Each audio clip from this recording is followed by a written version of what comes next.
Dans 1 Corinthiens chapitre 1 verset 17, la Bible dit, « Ce n'est pas pour baptiser que Christ m'a envoyé. » C'est l'apôtre Paul qui parle. C'est pour annoncer l'évangile. Et cela sans la sagesse du langage. Afin que la croix de Christ ne soit pas rendue vaine.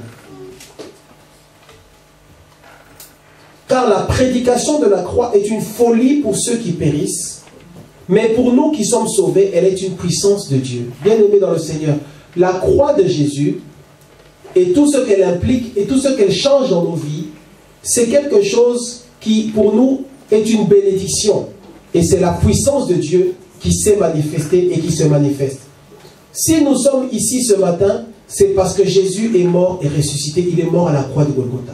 Si tu es en vie encore ce matin, en tout cas certains d'entre nous, si on est encore en vie aujourd'hui, c'est parce que Jésus-Christ est mort à la croix de Golgotha. Si toi tu as aujourd'hui quelque chose à dire à Dieu, si tu peux adorer le Seigneur, si tu peux entrer dans la présence de Dieu, si tu peux prier, si tu peux avoir l'espérance, si tu peux t'attendre à ce que le Seigneur te fasse du bien, c'est parce que Jésus est allé à la croix de Golgotha. Amen. Amen. Et c'est important que moi et toi on puisse vraiment comprendre ces choses. Et qu'on puisse vraiment en parler tranquillement et en parler lentement pour que vraiment la révélation de la croix de Jésus puisse vraiment pénétrer en nous. Parce que c'est la croix qui nous donne l'espérance. Sans la croix, on n'a pas d'espérance. C'est la croix qui déclenche la puissance de Dieu dans nos vies. Il ne peut pas y avoir d'intervention de Dieu dans nos vies si on enlève la croix. C'est la croix, ou croire en la croix, savoir ce qui s'est passé à la croix, discerner ce qui s'est passé à la croix. C'est ça qui fait que la présence de Dieu, la puissance de Dieu, l'Esprit de Dieu peut s'approcher de nous. C'est ça qui nous donne accès à la présence de Dieu. Toutes les choses, tout ce qu'on peut attendre de Dieu, eh bien ça vient de la foi, de la croix, pardon. Et la croix, mon frère, ma soeur, c'est la base de notre espérance. Ce qui nous donne l'espérance aujourd'hui, ce qui fait qu'on s'attend encore à Dieu, ce qui fait que moi et toi, on a encore des choses, des thèmes de prière qu'on communique à Dieu. Ce qui fait que ça ne nous dérange pas de venir tous les dimanches, entendre toujours le même message, entendre toujours parler de la même personne. C'est parce qu'on a la foi en Dieu et c'est parce qu'on sait ce qui s'est passé à la croix de Golgotha. C'est parce que notre espérance est vivante. Et par rapport à des païens, ce que nous on fait ici, c'est une folie. Parce que eux, ils se disent, mais comment ça se fait? Tous les dimanches, vous allez là-bas, et c'est toujours louer Jésus, c'est toujours parler de Jésus, pour eux, c'est toujours la même chose, c'est toujours la même chose, c'est toujours la même chose. Pour eux, c'est une folie ce qu'on fait. C'est pourquoi la Bible dit que la prédication de la croix est une folie pour ceux qui périssent. C'est une folie pour les païens parce qu'ils ne comprennent pas, mais comment ça se fait que vous allez là-bas, et c'est toujours le même livre, c'est toujours les mêmes histoires, c'est toujours les mêmes choses. En fait, c'est ennuyeux. Si on dit que quelque chose est ennuyeux, si on dit qu'une histoire qui est racontée est ennuyeuse, si on dit qu'une histoire qui est racontée n'a pas de valeur, c'est qu'il peut y avoir que deux options. Soit l'histoire qui est racontée est fausse, soit il y a un problème avec celui qui raconte l'histoire, il ment. Or, dans notre cas, l'histoire que nous avons, l'histoire de Jésus-Christ n'est pas fausse, elle est vraie. Et nous savons que notre Dieu ne ment pas. Et nous savons que nous sommes en contact avec la vérité de Dieu, avec le Seigneur qui a créé le ciel et la terre. Mais tout passe par la croix. Et ce que j'aime en ce qui concerne la croix, c'est que c'est un signe, c'est un symbole qui est très très important en ce qui concerne notre vie avec Dieu. La croix nous donne l'espérance. La croix, et ça, nous bénissons le Seigneur pour ceux qui ont prêché avant nous. Même si l'ennemi a corrompu ce message, et même si aujourd'hui on croit que la croix, c'est le plus important au niveau de la croix, c'est de porter un bijou, une chaîne avec une croix au bout. Même s'il y a tout ça, nous savons que c'est la croix de Jésus qui nous donne l'espérance. C'est la croix de Jésus qui fait que nos vies peuvent changer. C'est la croix de Jésus qui garantit notre avenir après la mort. Parce que nous savons que nous mourrons tous. C'est la croix de Jésus qui est la base.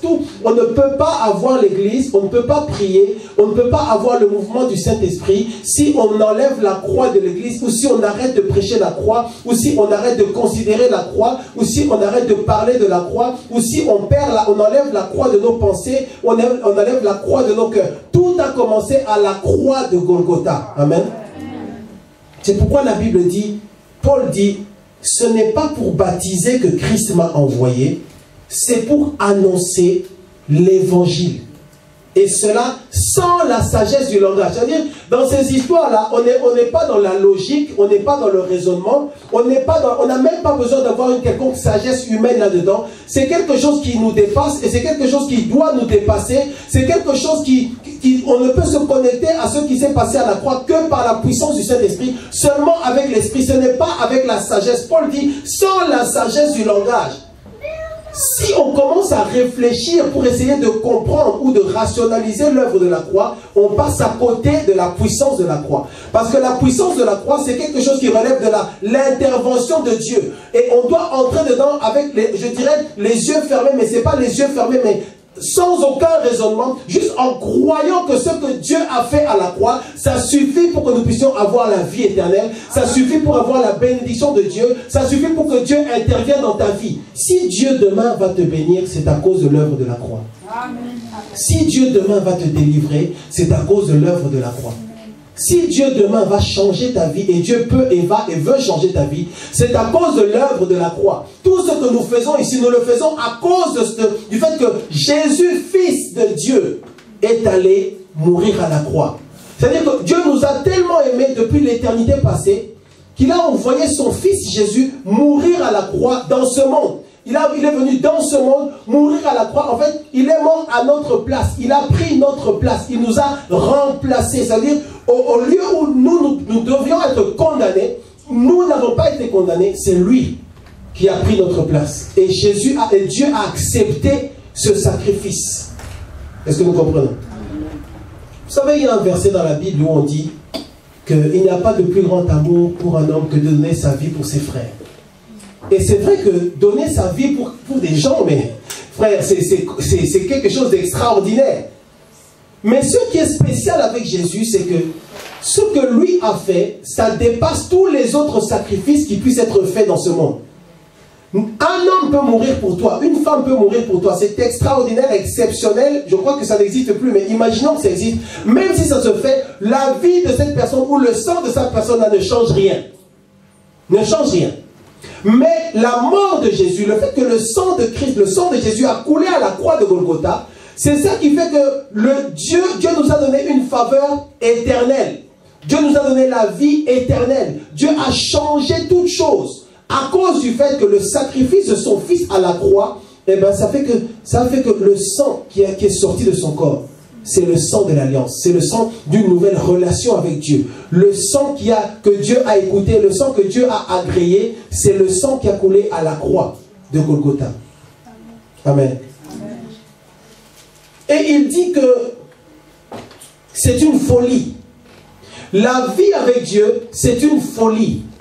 La marche avec Dieu, c'est une folie. Si tu es chrétien, si tu crains le Seigneur, si tu essaies de craindre le Seigneur, si tu essaies de marcher avec Dieu, sache que nous sommes dans la folie. Dis avec moi, la folie. La Bible dit que ce que nous sommes en train de faire, la prédication de la croix, c'est une folie pour ceux qui périssent, pour les païens, pour ceux qui ne connaissent pas Dieu, pour ceux qui ne craignent pas Dieu, pour ceux qui ne sont pas en alliance avec Dieu. Ce qu'on est en train de faire, c'est une folie. C'est quelque chose qui s'apparente à... C'est plus élevé, alors je ne vais pas vous choquer, mais disons, spirituellement, c'est quelque chose qui s'oppose aux œuvres du diable. Ça s'oppose aux œuvres, aux pensées, aux émotions, aux sentiments de ceux qui ne connaissent pas Dieu. Parce que ce que nous, on est en train de faire, c'est une folie. Pourquoi c'est une folie? Parce que ça échappe aux autres. Ça échappe à ceux qui ne connaissent pas Dieu. Ça échappe à nos ennemis. Ça échappe à ceux qui nous combattent. Ce qu'on fait, c'est une folie. C'est comme s'il y a un autre esprit qui nous conduit. C'est comme s'il y a un autre esprit qui nous influence. Et on ne comprend pas. Si tu as déjà été en présence d'un fou, eh bien tu sais de quoi je parle. On dirait qu'ils vivent dans leur planète. Ils vivent dans leur monde. Pour eux, une chaise, c'est un chien. Un vêtement, c'est quelque chose à manger. C'est vraiment tout inversé. Et bien, le monde, quand il nous regarde, il voit aussi que nous sommes des fous parce que nous sommes influencés par quelque chose. Et ce quelque chose-là, c'est la puissance du Saint-Esprit qui est descendue sur nous à cause de l'œuvre de la croix. Amen. Amen. Et il n'y a pas de puissance si on ne parle pas de la croix. Il ne peut pas y avoir le déploiement de la puissance de Dieu si on enlève la croix de la prédication ou de l'évangile. Et je pense que par la grâce de Dieu, à un moment, on aura une convocation solennelle seulement sur la croix, parce qu'il y a beaucoup de choses qui se sont passées à la croix. Cet homme-là, Jésus, la Bible dit qu'un jour, on est venu l'arrêter. Et la Bible dit qu'on l'a frappé. On l'a frappé.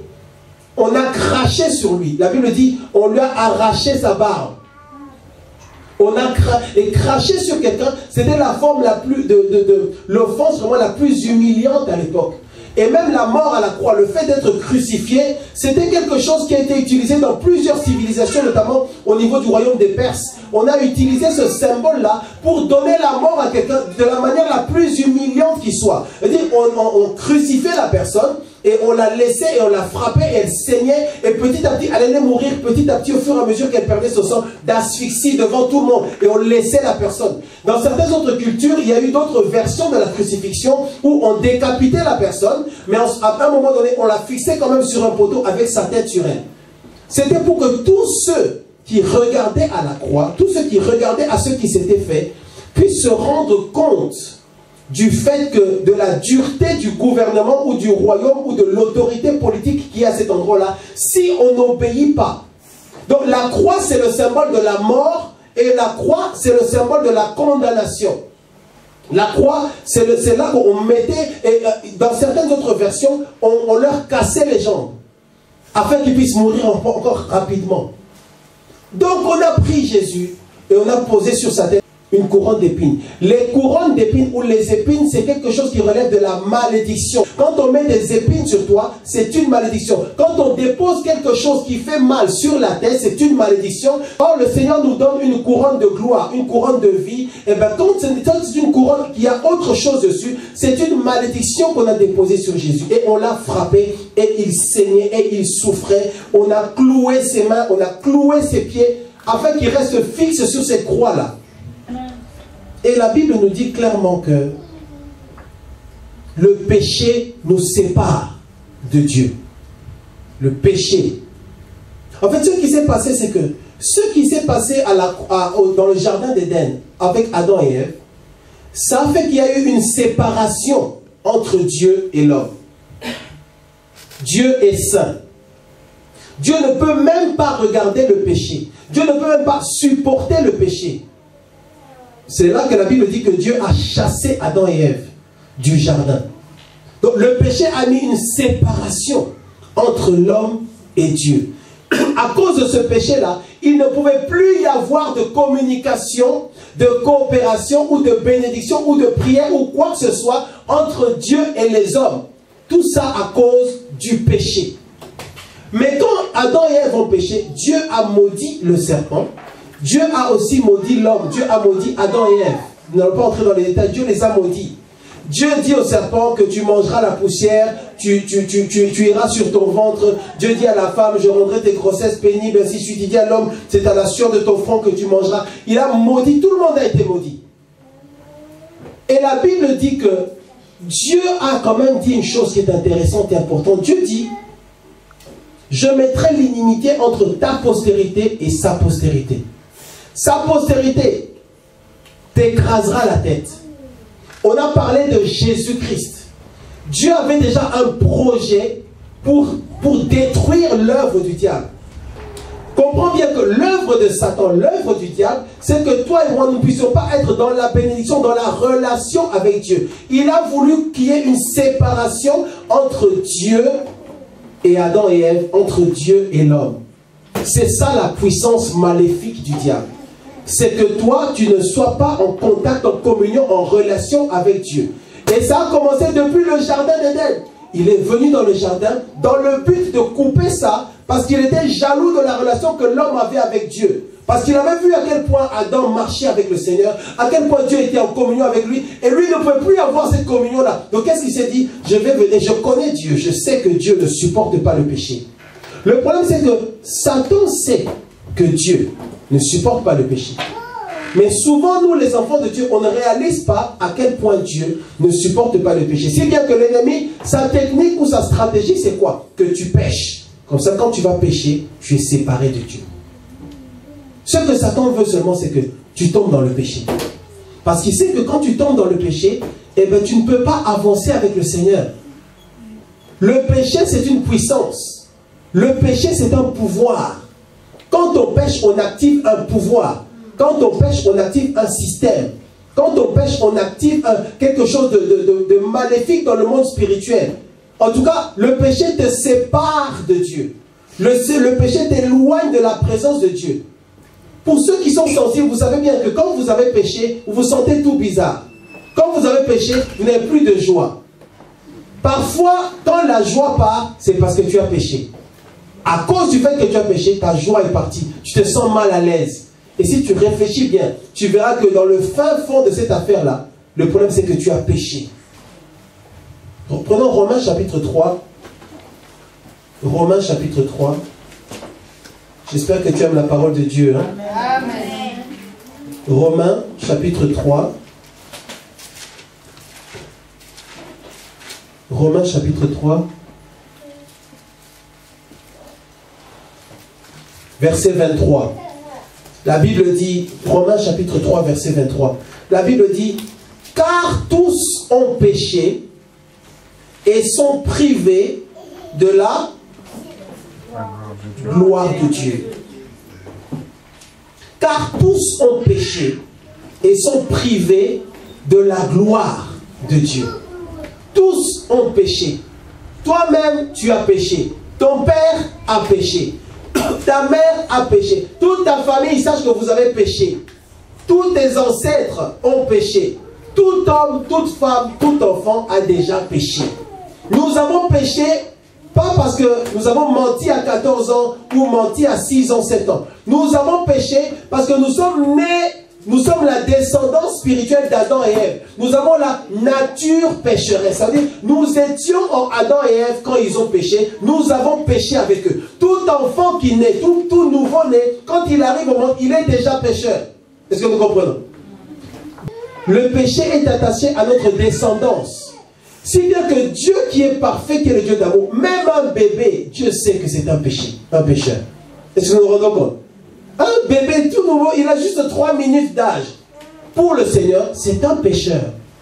Le péché, c'est une semence. Le péché, c'est quelque chose qui va grandir, qui va se manifester, qui va être exposé.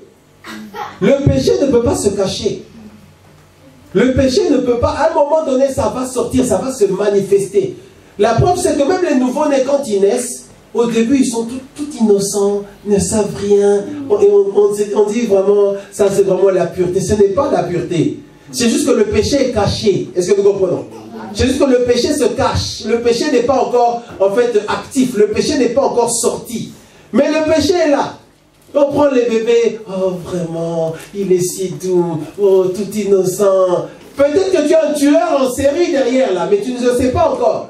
Peut-être que tu as un voleur, un grand menteur, un grand impudique. C'est caché dedans quelqu'un qui va aimer l'argent, qui va être méchant, dur. Mais quand tu prends dans ses mains, oh vraiment, oh viens voir. On est content, mais viens voir 18 ans après, viens voir 18 ans après. Est-ce que tu sais que tous ceux, les grands bandits qui sont en prison là, est-ce que tu sais qu'ils étaient bébés aussi? Ils étaient bébés tout mignons. On les portait, on changeait leurs couches. Mais quand ils ont grandi, ils sont devenus autre chose à cause de la nature pécheresse. Et la Bible dit, tous ont péché et sont privés de la gloire de Dieu. Le péché, c'est une puissance. Le péché, c'est un pouvoir qui nous éloigne de Dieu. C'est pourquoi, frères, sœurs, est-ce que je peux vous dire la vérité? Il y a un moment dans la vie chrétienne où chacun doit connaître ses défauts spirituels. Il y a un moment dans la vie chrétienne où chacun doit savoir là où l'ennemi a tendance à l'attraper. Qui est d'accord avec moi? Tu sais toi-même les choses qui aujourd'hui, si Satan vient avec ça, tu es faible. Eh bien, ces choses-là, à partir du moment où tu les as identifiées, c'est la prière de ta vie jusqu'à la mort. Allô? Allô? Ton défaut-là, que tu as discerné, c'est le sujet que tu vas prier jusqu'à ta mort. Parce que l'ennemi va toujours vouloir passer par cette porte-là. Or, le péché, c'est un pouvoir. c'est quelque chose qui est vrai. La puissance du péché n'est pas forcément dans le péché lui-même. La puissance du péché est dans la conséquence du péché. Le péché, c'est un pouvoir qui nous éloigne. Donc c'est quelque chose qui a déjà joué avec des aimants. Quand on joue avec des aimants, quand on a deux aimants, tu vois qu'il y a un côté où les deux pièces s'attirent. Et il y a un côté aussi, il suffit qu'on en inverse une, où les deux pièces se rejettent. Et bien le péché, ça fait que dès que tu as péché, ça t'éloigne de Dieu. Tu ne peux pas revenir tant qu'il y a le péché. Tu essaies de pousser dessus, mais tu ne peux pas revenir tant qu'il y a le péché. Tant qu'il y aura le péché, eh bien Dieu ne peut pas intervenir. Dieu se tient loin. La Bible dit, ce n'est pas que la main de Dieu soit trop courte pour agir. Ce sont vos péchés qui mettent une séparation entre vous et Dieu. Donc le péché, c'est un pouvoir, c'est une puissance qui nous sépare de Dieu. Donc comme l'homme et la femme ont péché dans le jardin d'Éden, nous avons péché avec eux. Tous sont privés de la gloire de Dieu. S'il n'y avait pas eu la croix, on n'aurait jamais pu revenir en accord avec Dieu. S'il n'y avait pas eu la croix, on n'aurait jamais pu revenir à une situation où on est en paix avec Dieu, où on a la paix de Dieu, où on est chargé même de maintenant manifester la paix de Dieu sur terre. C'est parce que Dieu était, je dirais entre guillemets, fâché avec l'homme. Mais à cause de la croix, maintenant nous revenons en accord avec le Seigneur. Et l'histoire de la vie chrétienne, la vraie vie chrétienne, c'est la croix. Parce que c'est la croix qui est le commencement de toute chose. C'est la croix qui a fait qu'ils sont sortis du temps de la loi pour entrer maintenant dans la grâce. La croix, c'est l'endroit où la justice de Dieu, parce que la justice de Dieu, c'était que l'homme était condamné de toute façon. Or, Dieu est juste. Et quand on dit que Dieu est juste, ce n'est pas forcément une très bonne nouvelle pour nous. Parce que si vraiment Dieu appliquait sa justice dans nos vies, frères, sœurs, qui allait pouvoir se présenter devant Dieu? Si vraiment Dieu décidait de nous rendre vraiment pour tout le mal qu'on a pu faire. Si Dieu décidait de se venger.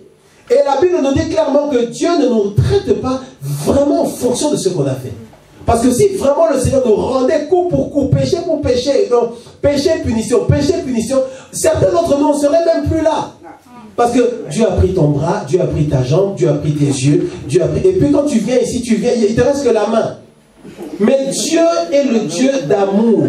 Donc la croix, c'est l'endroit où la justice de Dieu a rencontré l'amour de Dieu. À la croix, la justice de Dieu et l'amour de Dieu se sont rencontrés.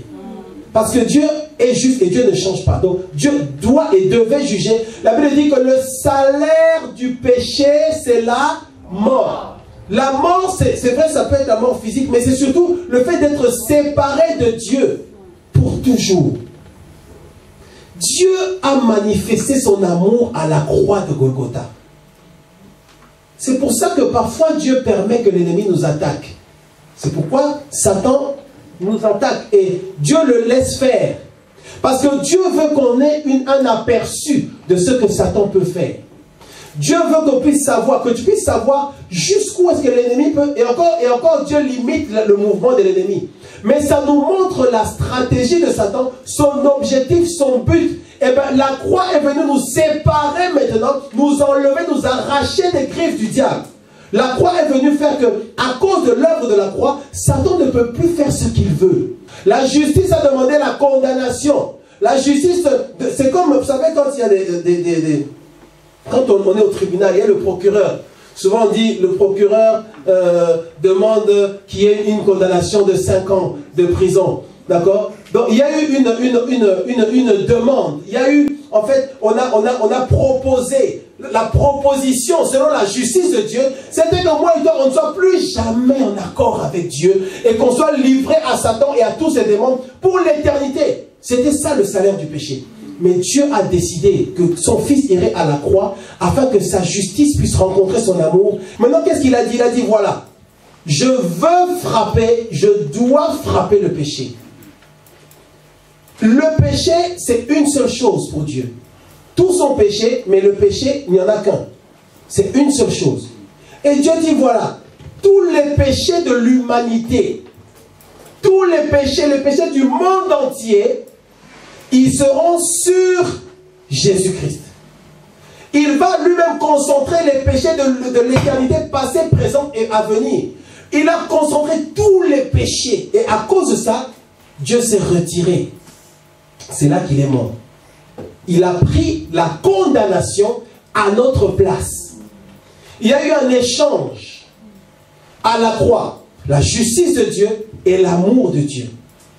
Dieu a quand même frappé, mais il a décidé de frapper son propre fils à notre place. Afin que le sang de Jésus qui courait à la croix de Golgotha soit le sang qui va faire maintenant qui va effacer nos péchés. Le sang de Jésus a effacé nos péchés. Le sang de Jésus a enlevé le péché et il a aussi enlevé la puissance du péché. Est-ce que nous comprenons? Le péché, c'était une puissance qui nous séparait de Dieu. Aujourd'hui, ce n'est plus comme ça. Et je vous dis la vérité. Et ce n'est pas une licence pour pécher ou une autorisation maintenant de pécher ou de se dire, ben, puisque Dieu a déjà tout fait à la croix, allons dans le péché. Attention, on ne se moque pas de Dieu. Mais la première situation, c'était que le péché nous séparait de Dieu. Après la croix, pour nous qui sommes enfants de Dieu, nous ne devons pas pécher. Mais si jamais nous péchons, nous déclarons que Jésus-Christ a déjà tout payé pour nous à la croix. Le sang de Jésus a coulé et le sang de Jésus a effacé les péchés du monde. C'est ça la puissance de la croix. Parce que le péché, c'était ça le problème. Le péché agit sur la conscience de l'homme. Quand on est dans le péché, quand on s'habitue au péché, on n'a plus de conscience. On est habitué à faire le mal, on continue à faire le mal. Le péché a des conséquences sur la pensée. Quelqu'un qui est habitué à pécher, il est habitué à avoir des pensées pécheresses. Et ça commence par les pensées, ça finira par le déclenchement de cette action-là. Le péché a des conséquences sur nos émotions. Quelqu'un qui est dans le péché aura des émotions qui sont dictées, qui sont influencées par la puissance de Satan. Et le péché agit sur la volonté de l'homme. Quelqu'un qui marche dans le péché, qui est habitué au péché, qui évolue dans le péché, sa volonté est contrôlée par l'ennemi. Ça veut dire quoi? Quelqu'un qui n'a pas réglé le problème du péché ne peut pas abandonner certaines mauvaises habitudes. Parce que sa volonté est captive. Sa volonté est maîtrisée, contrôlée par l'ennemi. Est-ce que nous comprenons? Dis avec moi la croix de Jésus. La croix de Jésus. Dis plus fort la croix de Jésus. La croix de Jésus. Et la Bible dit que Jésus a été crucifié. Il est allé à la croix pour porter nos péchés. Il est allé à la croix pour mourir à notre place. Il y a eu ce grand échange. Et nous avons lu ce passage où la Bible dit que la prédication de la croix ne doit pas être rendue vaine.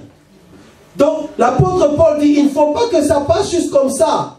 Il faut que nous puissions nous souvenir de la puissance de la croix. Il ne faut pas que ce soit vain. Frères, sœurs, est-ce que vraiment Jésus est mort à la croix pour rien? Est-ce que vraiment ça change quelque chose dans ta vie? Si tu arrives dans la vie chrétienne à un niveau où pour toi la croix, ce n'est plus important, c'est que tu n'es plus dans la vie avec Dieu. Parce que la croix, c'est le sang. Paul dit, car la prédication de la croix est une folie pour ceux qui périssent, mais c'est une puissance pour nous. Et il dit, je suis envoyé pour annoncer l'évangile sans la sagesse du langage, afin que la croix de Christ ne soit pas rendue vaine. Il ne faut pas que la croix de Jésus soit rendue vaine. Parce que Jésus a dit, tout est accompli. Ça veut dire, je ne reviendrai pas pour faire la même chose. J'ai déjà fait tout le travail. Et toi et moi, frères, sœurs, il faut qu'on comprenne que tout ce que Dieu va faire avec nous, eh bien, ça dépend. Et ça vient de l'œuvre de la croix. Et Paul nous dit, il ne faut pas que ce soit rendu vain. Il ne faut pas que ça devienne quelque chose où on ne se rend plus compte. Bien aimé, Jésus a payé le prix à la croix de Golgotha pour que toi tu aies accès à la bénédiction de Dieu. Pour que toi tu aies accès à la justice de Dieu. Pour que toi tu puisses avoir une espérance. Il a payé pour que tu aies une espérance. Il a payé le prix pour que ceux qui te combattent soient arrêtés. Ce n'est plus à toi de travailler, ce n'est plus à toi de faire beaucoup de choses. Tu dois seulement continuer dans l'obéissance, continuer dans la prière. À cause de l'œuvre de la croix, en fait, la croix nous a donné des droits que nous n'avions pas avant. Ce qui fait que moi et toi aujourd'hui, on a l'espérance. tu viens et tu fais une prière à Dieu. 3 jours après, tu fais encore la même prière. Seigneur, c'est encore moi. Je viens te prier pour ce problème. Parce que tu as encore l'espérance en toi. 3 jours après, tu reviens prier et tu fais encore la même prière. Pourquoi? Parce que tu as l'espérance. Et cette espérance-là, elle vient de l'œuvre de la croix, parce que tu sais que Dieu a promis de répondre aux prières, Dieu a promis de nous bénir, de nous faire du bien. Si nous venons à la croix, si nous regardons à lui, si nous levons nos yeux vers l'œuvre de la croix, si nous nous souvenons de l'œuvre... En fait, Satan sait ce qui s'est passé à la croix. Mais souvent, nous les enfants de Dieu, on ne le sait pas, on ne le sait plus. Mais Satan, lui, il sait. Dans tes prières, de temps en temps, mentionne l'œuvre de la croix. Quand tu dis ça, Satan lui sait ce qui s'est passé à la croix. Parce que ce qui s'est passé à la croix, c'est que la main que Satan avait sur les enfants de Dieu, eh ben, elle a été retirée, elle a été arrachée. Pourquoi? Parce que Dieu a payé le prix lui-même. À cause de ce prix-là, nous n'appartenons plus au diable. À cause de l'œuvre de la croix, nous appartenons à Dieu. Est-ce que nous comprenons? À cause de l'œuvre de la croix, nous ne sommes plus dans l'identité où on avait la nature pécheresse. L'œuvre de la croix nous a donné une nouvelle nature. L'œuvre de la croix nous a donné une nouvelle identité. C'est pourquoi, frère, sœur, considère ton frère qui est à ta gauche et considère ton frère qui est à ta droite. Parce qu'aux yeux de Dieu, il a de la valeur. Et Dieu peut faire n'importe quoi avec cette personne-là. Est-ce que nous comprenons? Dieu peut nous étonner, Dieu peut nous utiliser d'une manière particulière. Il est libre de faire ce qu'il veut avec nous, parce que nous lui appartenons. Donc ceux qui se moquent de toi, en fait, en quelque sorte, ils se moquent de Dieu.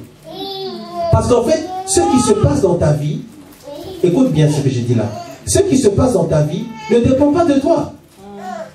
Ce qui se passe dans ta vie dépend de ce que Dieu veut faire. Donc le jour où Dieu aura décidé de faire ceci ou cela avec toi, personne ne pourra s'opposer, même pas Satan lui-même, même pas l'ennemi, même pas cette forteresse-là qui vient t'étrangler pendant la nuit, même pas le travail de la sorcellerie, le travail de la magie. Vous savez que le monde entier ici est régi par des règles sataniques. Le monde entier est conduit par des démons. Le monde entier est sous la puissance de Satan. Et la puissance de Satan, frère, sœur, ce n'est pas une blague, ce n'est pas du gâteau. C'est quelque chose de très, très, très dangereux. Et c'est quelque chose de... Nous n'avons aucune puissance face à Satan. Aucune puissance.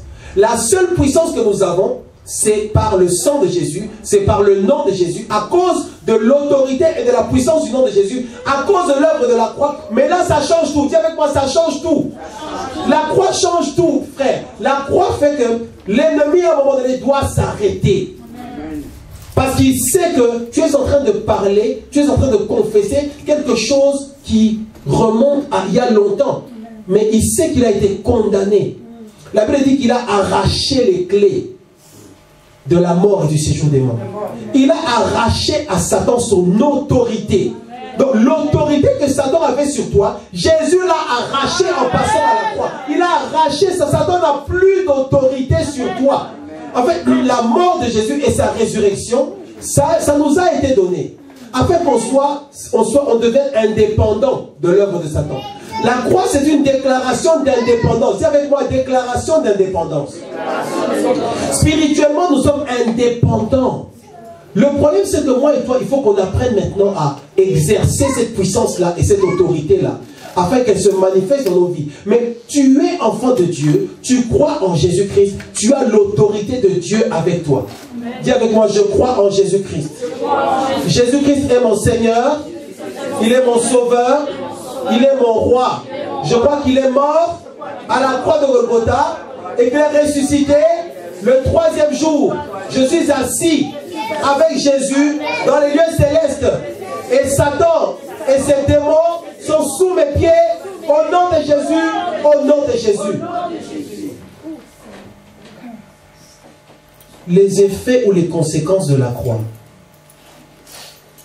Romains 3, 23 nous dit que tous ont péché et sont séparés et privés de la gloire de Dieu, de la bénédiction de Dieu, de la protection de Dieu, de l'amour de Dieu, de la provision de Dieu. Quand on pêche, tous ceux qui ont péché, ils sont séparés. Mais l'œuvre de la croix, ça fait quoi? Ça annule ce pouvoir-là. les deux aimants qui s'opposaient, à cause de l'œuvre de la croix, désormais ils ne s'opposent plus.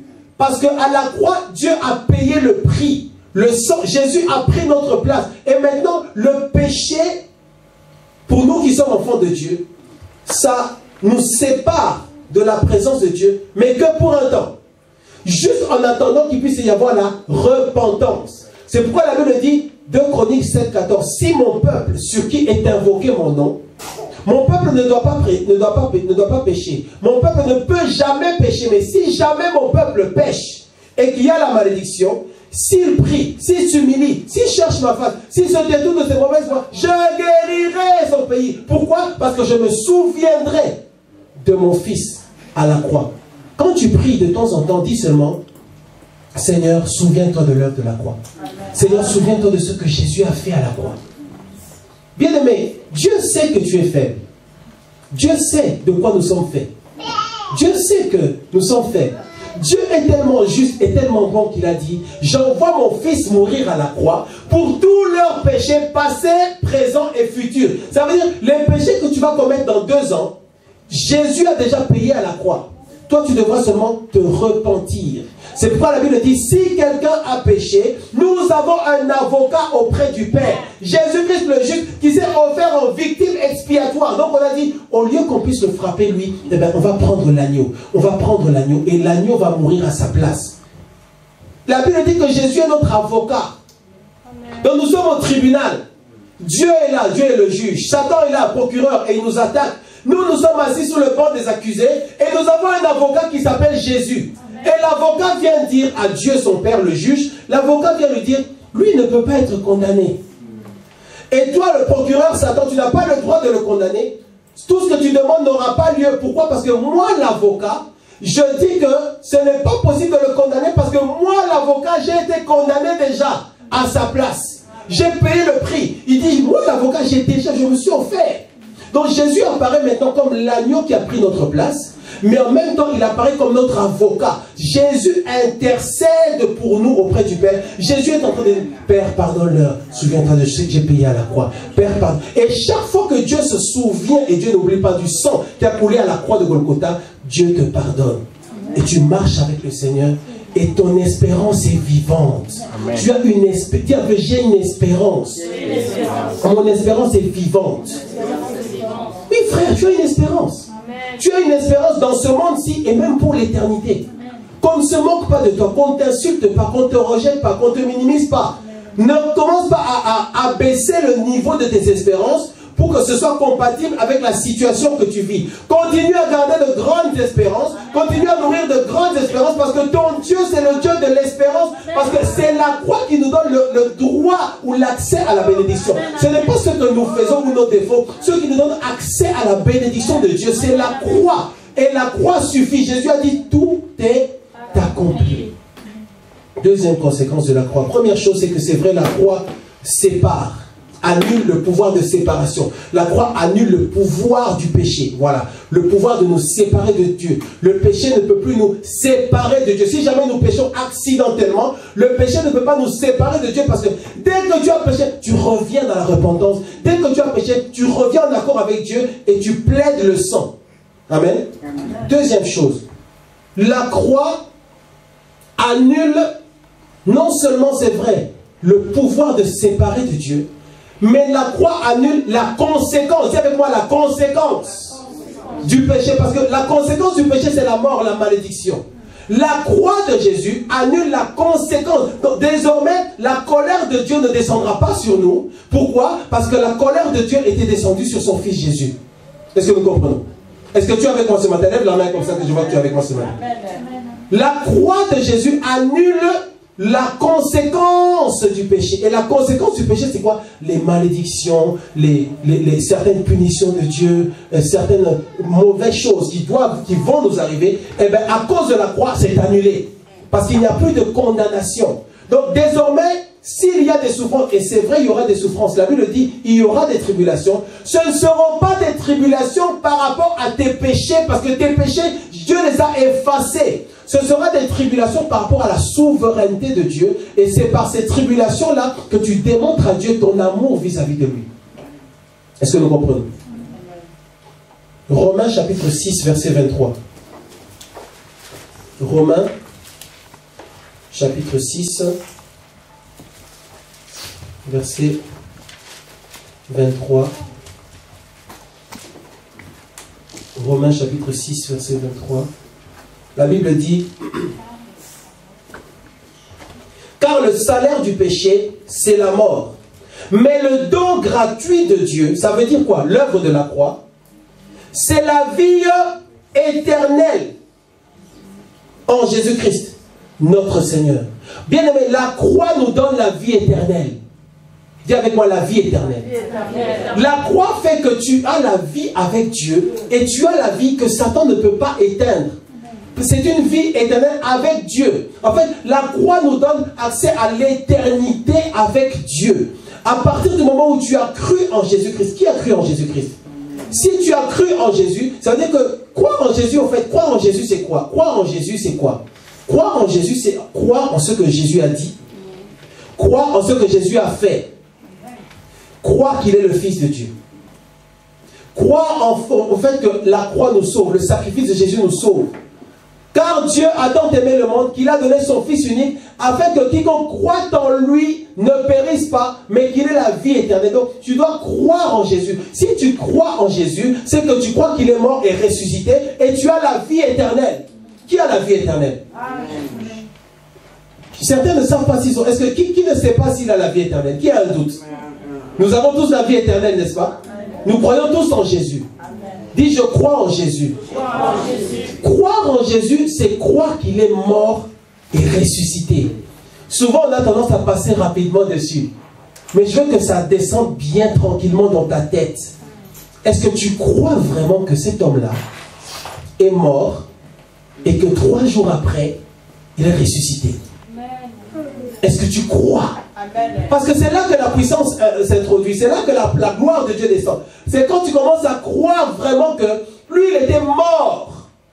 Et que 3 jours après, tu crois que, même si tu n'étais pas là il y a très longtemps, tu crois qu'il était ressuscité. Si tu ne crois pas ça, tu as un problème au niveau de ta foi. Qui croit que Jésus est mort et qu'il est ressuscité le 3e jour? Moi, je crois. Qu'il est mort, donc il ne bougeait plus rien.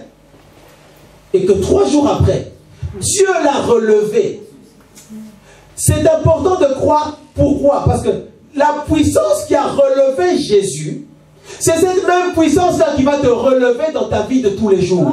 La puissance qui a relevé Jésus, c'est cette même puissance-là qui va amener la guérison dans ta vie.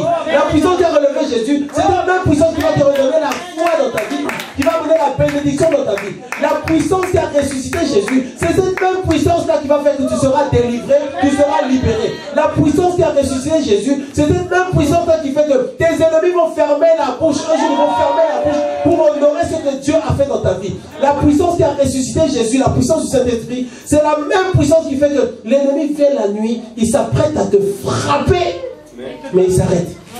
À cause de l'œuvre de la croix, à cause du sang de Jésus.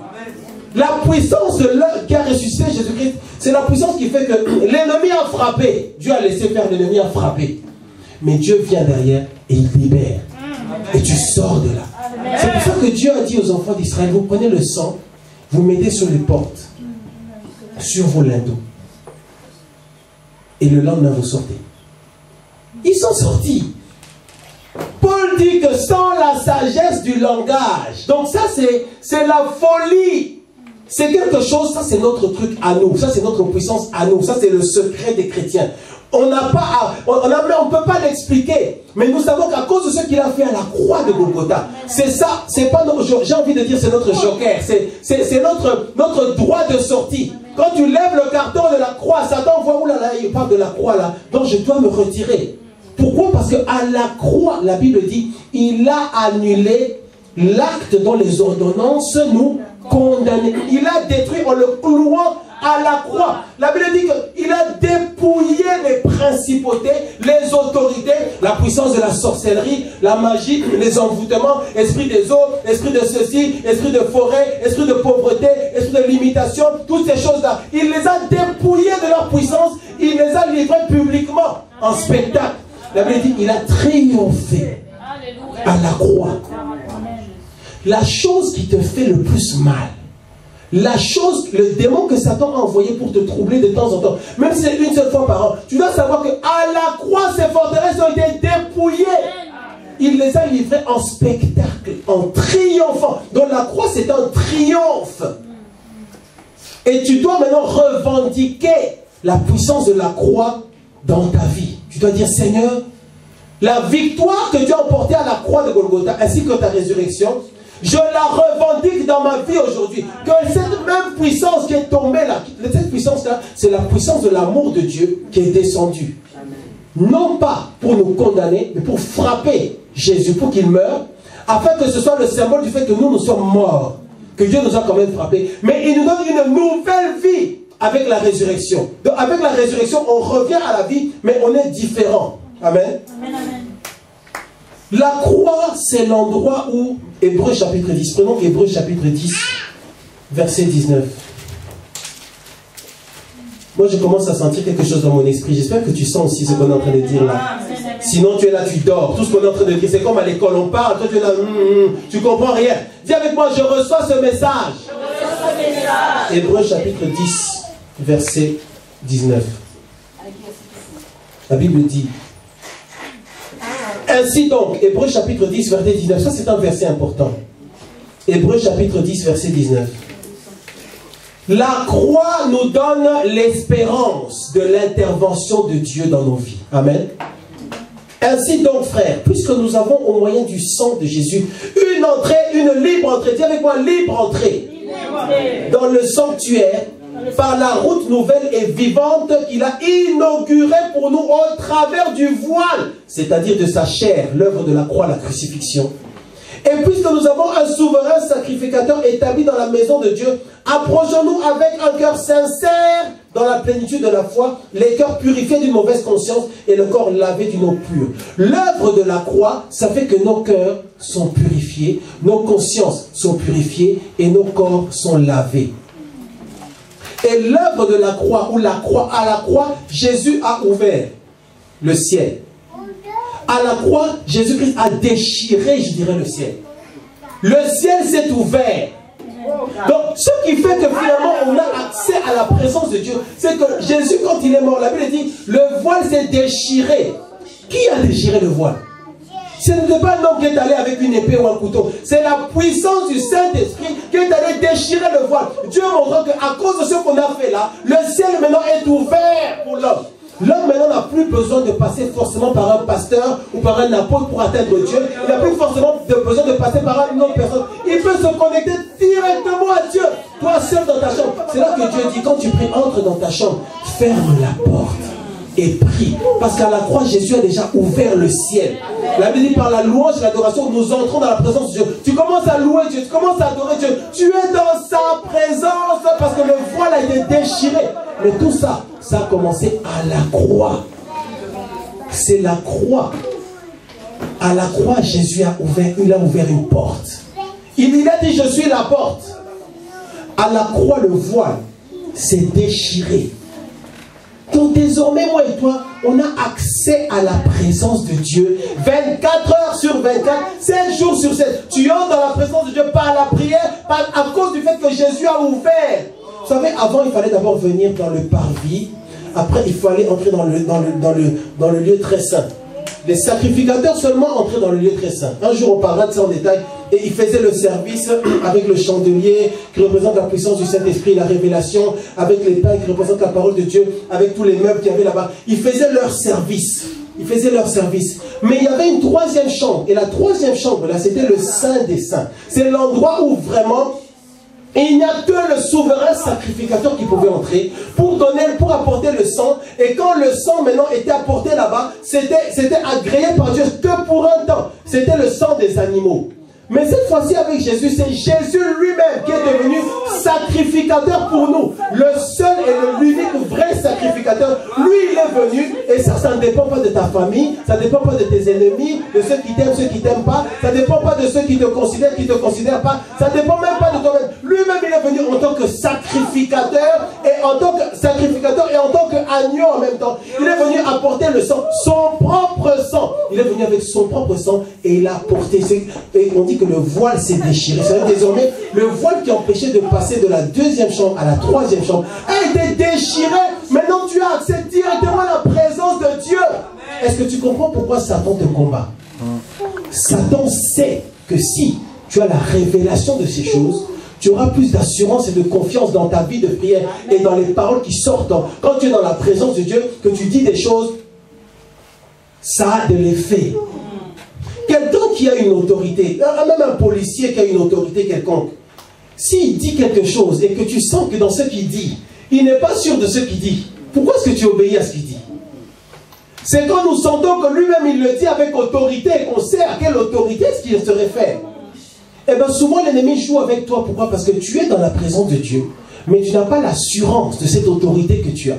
Tu n'as pas l'assurance que le voile est déchiré et que tu es maintenant dans la présence de Dieu. Et que c'est dans cette présence-là que tu fais des déclarations et que ça a un effet dans le monde entier. Ça a un effet sur ta vie. Ça change. Ta prière devient la prière de Dieu. La prière de Dieu devient ta prière. Tu te rassembles avec le Seigneur. Ton intercession devient puissante parce que tu pries. Ta position, c'est que tu es assis avec Jésus dans les lieux célestes. La croix nous a donné une nouvelle dimension, un nouveau positionnement spirituel. La Bible dit que nous sommes assis avec Jésus dans les lieux célestes. Nous sommes assis avec lui. Et la Bible dit que les puissances des ténèbres sont sous ses pieds. Donc, Satan et sa puissance, ils sont sous nos pieds. Dis un peu, Satan, toi et ta puissance, vous êtes sous mes pieds. Jésus a ouvert le ciel pour nous donner la vie. Le ciel est ouvert. Maintenant, comment est-ce que tu évolues dans cette atmosphère-là? La prière, l'adoration, l'obéissance, la crainte de Dieu. Tu te maintiens dans la position où le ciel est ouvert. Tu continues à bénéficier de l'œuvre de la croix. Nous avons vu que la croix nous donne la vie éternelle. La croix nous donne la victoire sur Satan. Dis avec moi la victoire sur Satan. Éphésiens chapitre 2. Éphésiens chapitre 2. Il faut que moi et toi, on apprenne à diriger notre pensée sur la source de la puissance. Est-ce que nous comprenons? Est-ce que tu comprends bien? Amen. Est-ce que nous comprenons? Et la source de la puissance, c'est la croix. La source de la puissance, ce n'est pas parce qu'il y a une belle adoration, ou parce qu'aujourd'hui ils ont bien chanté, ou parce qu'aujourd'hui le micro n'était pas trop fort. La source de la puissance, c'est la révélation de la croix. C'est que chez toi, quand tu pries, tu vois la croix. Tu te réfères à la croix. Parce que Satan, lui, il se réfère à la croix. Il sait que si tu parles de la croix, lui, il doit partir. Colossiens chapitre 2, verset 5. La Bible dit... Éphésiens chapitre 2. Éphésiens chapitre 2, verset 5. La Bible dit... Je prends à partir du verset 4. Mais Dieu, qui est riche en miséricorde, à cause du grand amour dont il nous a aimés, nous qui étions morts par nos offenses, le péché, nous a rendus à la vie avec Christ. C'est par la grâce que vous êtes sauvés. Verset 6. Il nous a ressuscités ensemble et nous a fait asseoir ensemble dans les lieux célestes avec Jésus-Christ, afin de montrer dans les siècles à venir pour l'éternité l'infinie richesse de sa grâce par sa bonté envers nous en Jésus-Christ. Bien aimé, donc, qu'est-ce qu'il a fait là? Il nous a, à cause de l'œuvre de la croix, il nous a fait asseoir avec lui dans les lieux célestes. Et la Bible dit que c'est afin de montrer l'infinie grandeur de sa grâce qu'il a manifesté envers nous en Jésus-Christ. Bien aimé, il nous a fait, la croix, c'est l'endroit où nous avons accès à la grâce de Dieu. La grâce est une faveur imméritée. Donc la croix nous donne accès à la grâce de Dieu. Dis avec moi, j'ai la grâce de Dieu sur ma vie. J'ai la grâce de Dieu sur ma vie. J'ai la grâce de Dieu sur tous les domaines de ma vie. Bien aimé, la Bible dit que c'est en faisant ça que Dieu a voulu montrer l'infinie richesse et grandeur, bonté de sa grâce.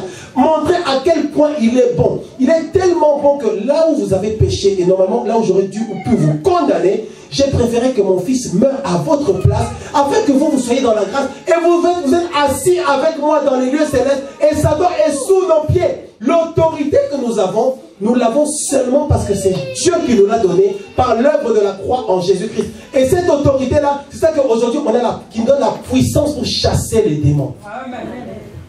Nous chassons les démons au nom de Jésus-Christ. La croix, Colossiens chapitre 2, Colossiens chapitre 2, ça nous connaissons, Colossiens 2, 14, 15. Il a effacé l'acte. Ça veut dire bien, mais quand on dit l'acte, c'est quoi? Les malédictions, les imprécations, les incantations qui sont faites contre toi, les prières sataniques qui sont faites contre toi. On fait des réunions contre toi. La Bible dit, si on fait des complots, si on fait des réunions, cela ne viendra pas de moi. Donc ça veut dire que Dieu ne peut pas se contredire ou se combattre lui-même. Dieu dit, si on fait des réunions contre toi, moi Dieu, je m'engage à intervenir pour toi. Et qu'est-ce qu'il dit? Il dit, il a effacé l'acte. Dis avec moi, l'acte. L'acte, c'est les malédictions. Les choses qui te condamnent. Les réclamations. Les choses qui veulent te suivre depuis ton passé de pécheur jusqu'aujourd'hui. Eh bien, Jésus dit, la Bible dit, il a effacé ça. Il n'y a plus de réclamation contre toi. Il a effacé l'acte dont les ordonnances nous condamnaient. Bien, moi et toi, nous étions condamnés. Mais le fait d'être venu à Christ, d'avoir cru et de croire à la puissance de la croix, ça fait qu'il n'y a plus de condamnation. Est-ce que nous comprenons? Il a envoyé son fils pour te remplacer, prendre ta place, afin qu'en Jésus-Christ, tu sois totalement pardonné. Il a envoyé Jésus mourir à la croix de Golgotha. Et je dis ce matin que moi et toi, on doit apprendre à diriger notre pensée sur la source de la puissance. Il a envoyé Jésus mourir à la croix de Golgotha, afin qu'en Jésus-Christ, tu sois pardonné totalement, afin qu'en Jésus-Christ, tu ne sois plus condamné. Donc moi et toi, nous ne sommes plus condamnés. On ne peut plus nous condamner. Satan ne peut pas nous condamner. Les mauvais esprits ne peuvent pas nous condamner. Dieu lui-même ne peut pas nous condamner parce qu'il ne se réunit pas. La croix nous donne accès à l'immunité spirituelle par rapport au royaume de Dieu. Nous sommes immunisés, nous sommes membres du royaume de Dieu. Donc l'œuvre de la croix, ça fait que à cause de ça, on devient enfant de Dieu. Dieu nous a accueillis dans sa famille. Nous sommes devenus enfants du royaume de Dieu. Nous avons une nouvelle identité. Nous avons été justifiés. Nous avons la justice de Dieu. Dieu nous a donné la justice de Dieu. Dieu fait que maintenant, nous sommes sur le même rang, je dirais, sur le plan légal que Jésus-Christ. Jésus devient comme notre frère. C'est là que la Bible dit que nous sommes assis avec Christ dans les lieux célestes. Et la Bible dit que la puissance de Satan, elle est sous nos pieds. Amen. Que tu le sentes ou pas, la puissance du diable est sous tes pieds. Amen. Que la situation que tu vis te dise le contraire ou pas, la puissance de Satan, et c'est vraiment, elle est sous nos pieds. Nous sommes au-dessus de la puissance de Satan. Et ça se manifestera si nous continuons dans la persévérance. Amen. Amen. Amen. On n'a pas beaucoup de temps. La Bible dit que par ses meurtrissures, nous sommes guéris. La croix nous donne accès à la guérison. La guérison du corps, la guérison de l'âme, la guérison de l'esprit. La guérison, c'est un des aspects de la croix que j'aime le plus, frère, sœur. Parce que si tu n'es pas malade au niveau de ton corps, tu seras malade au niveau de ton âme. Tes sentiments, tes émotions, ta pensée. Si ce n'est pas ça, tu seras malade au niveau de ton esprit. Un mauvais esprit s'est connecté à toi. Il y a des liens qui sont là. Mais c'est l'œuvre de la croix qui coupe tout ça. Où Jésus dit, Satan, pas touche. Parce que maintenant, ça, c'est mon fils. J'ai payé le prix, je l'ai acheté, je l'ai racheté. J'ai donné mon sang pour que toi, Satan ne peut rien faire contre le sang de Jésus. Il ne peut rien faire. C'est là que la Bible dit qu'il a arraché les clés de la mort et du royaume des morts.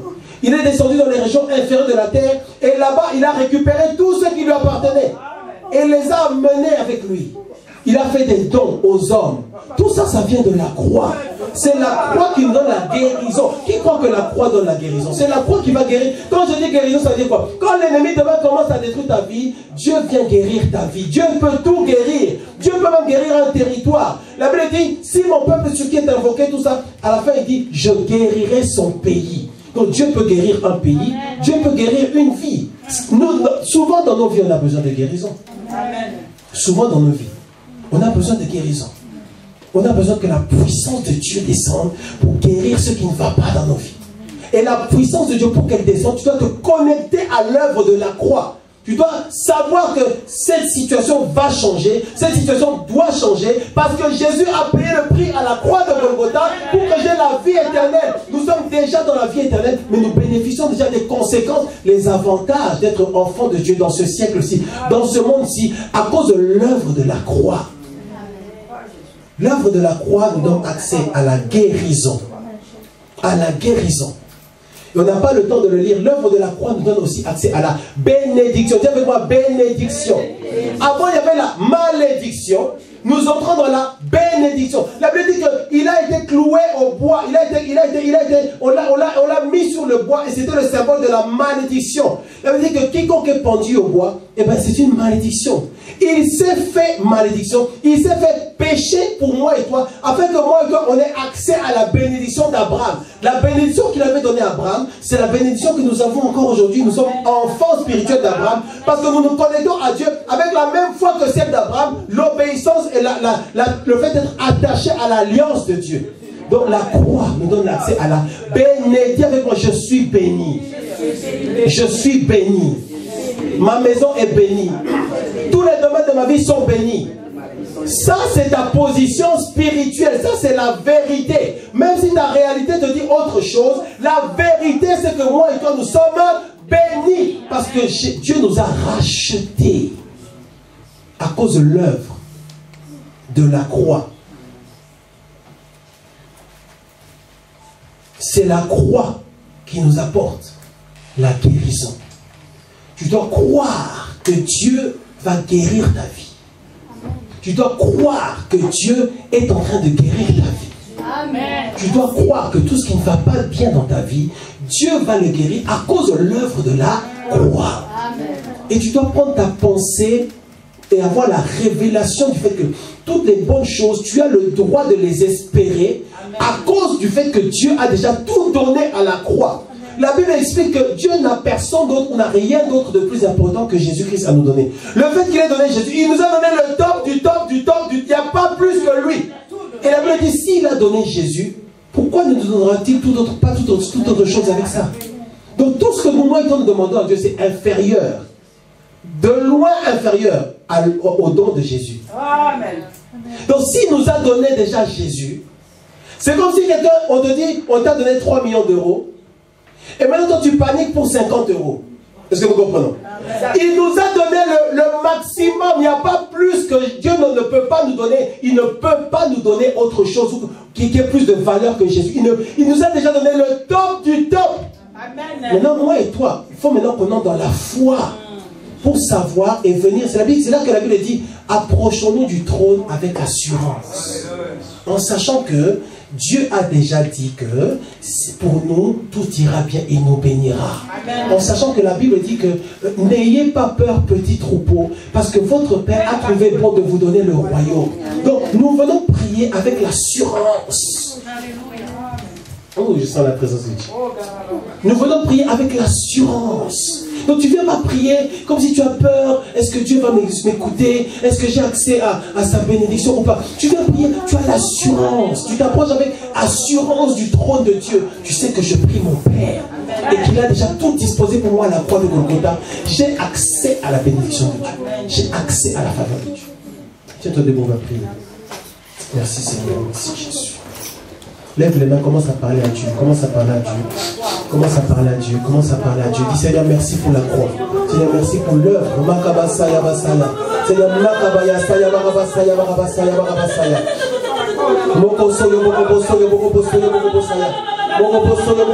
je m'approche avec assurance du trône de Dieu. J'ai le droit d'avoir accès à la bénédiction de Dieu. Je m'approche avec assurance. Dis Seigneur, désormais, je vais m'approcher avec assurance. Je sais que tu m'as déjà donné la bénédiction. Tu as déjà guéri ma vie. Tu m'as déjà fait du bien. Je m'approche avec assurance du trône de Dieu afin de trouver miséricorde, afin que Dieu puisse m'exaucer. Parce que je sais qu'à la croix, tu as déjà tout fait pour moi. Il m'a déjà donné. Il m'a déjà guéri. Il a dit tout est accompli. Tout ira bien pour moi. Tout ira bien pour moi. Dis tout ira bien pour moi. Parce que Dieu a déjà pourvu à la croix. Il a déjà donné l'agneau. Il a déjà donné l'agneau immolé. Le Seigneur interviendra dans ma vie. Le Seigneur intervient dans ma vie. À cause de l'œuvre de la croix. Il y a la puissance dans l'œuvre de la croix. L'œuvre de la croix n'est pas vaine.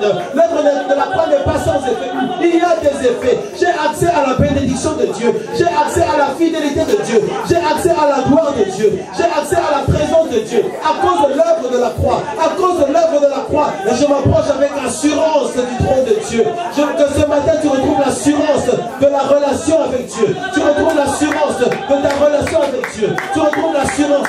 Tu as l'assurance que tu es en relation avec le Tout-Puissant. La Bible dit, le voile a été déchiré. Tu as l'assurance. Dis, j'ai l'assurance ce matin. J'ai l'assurance que je suis enfant de Dieu. Jésus a tout accompli pour moi. J'ai accès à la bénédiction de Dieu. J'ai accès à la faveur de Dieu. J'ai accès à la grâce de Dieu. J'ai accès à la délivrance. Parce que je n'appartiens pas à Satan, j'appartiens à Dieu. Dieu m'a acheté. Dieu m'a racheté par le sang. Le sang a coulé afin que je sois racheté. Je ne m'appartiens plus. J'appartiens au Dieu Tout-Puissant. Oh, bien-aimé, sache que tu ne t'appartiens plus. Tu appartiens à Dieu. Dis, j'appartiens à Dieu. Je ne m'appartiens pas. J'appartiens à Dieu. Ma vie est cachée en Jésus. Oh Jésus, ma vie est cachée en Jésus-Christ. Ma vie est cachée en Jésus-Christ. Est-ce que tu peux réaliser ce matin que ta vie est cachée en Jésus-Christ? Tu dis, Seigneur, je vais mettre ma vie dans ta main. Seigneur, je vais m'abandonner à toi. Seigneur, je vais m'abandonner dans tes bras d'amour. Ma vie est cachée dans la main de Dieu. Ma vie est cachée dans la présence de Dieu. Ma vie est dans... Tu es dans la présence derrière le voile. Ta vie est dans la présence de Dieu derrière le voile. Et quand tu es dans la présence de Dieu derrière le voile, personne ne peut te toucher. Personne ne peut toucher à ta vie. Personne ne peut détruire ta vie. Parce que ta vie est cachée en Jésus. Parce que ta vie appartient à Dieu. Tu es assis avec Jésus dans les lieux célestes. Et tu règnes. Tu as une autorité dans le royaume de Dieu. La puissance de Satan est sous nos pieds. C'est à nous de nous connecter par la foi à l'œuvre de la croix. Savoir qu'il est le Dieu tout-puissant. L'assurance que nous avons ce matin, c'est l'assurance de venir avec joie dans la présence de Dieu. De savoir que nous sommes acceptés dans sa présence. De savoir qu'au-delà des circonstances, au-delà des choses qu'on comprend, qu'on ne comprend pas, ma vie est cachée en Jésus-Christ. Ma vie est cachée en Jésus-Christ. Mon avenir dépend de Jésus-Christ. Ma vie ne m'appartient pas, je ne m'appartiens pas, j'appartiens à Dieu. Je viens dans la présence de Dieu avec assurance, à cause de l'œuvre de la croix, à cause de ce que Dieu a fait. Et ce matin, nous voulons reconnaître l'œuvre de la croix. Et ce matin, nous voulons nous connecter à la puissance de Dieu qu'il a déployée à la croix. La Bible dit qu'il a voulu montrer l'infinie grandeur de sa grâce manifestée envers nous en Jésus-Christ. Il nous a fait asseoir avec lui dans les lieux célestes. Tu dois confesser que tu es assis avec Dieu dans les lieux célestes. C'est ça que Satan ne veut pas que tu dises. Tu dois dire, je suis assis avec Dieu, avec Jésus dans les lieux célestes. Ouvre ta bouche, commence à le confesser. Je suis assis avec Jésus dans les lieux célestes. Je suis assis avec Jésus dans les lieux célestes. Satan, tu ne peux pas toucher ma vie. Satan, tu ne peux pas détruire ma vie. Je suis assis avec Jésus dans les lieux célestes. Ma vie est cachée en Jésus-Christ. J'appartiens à Dieu. Mon corps, mon âme et mon esprit sont en Jésus-Christ. Ma vie est cachée en Jésus-Christ. Et je te bénis parce que tu es Dieu. Et je te bénis parce que tu es fidèle. Si tu veux la prière, approche-toi rapidement, je prie pour toi. Si tu veux la prière, approche-toi rapidement. On ne va pas rester longtemps. Seigneur Dieu de gloire, merci.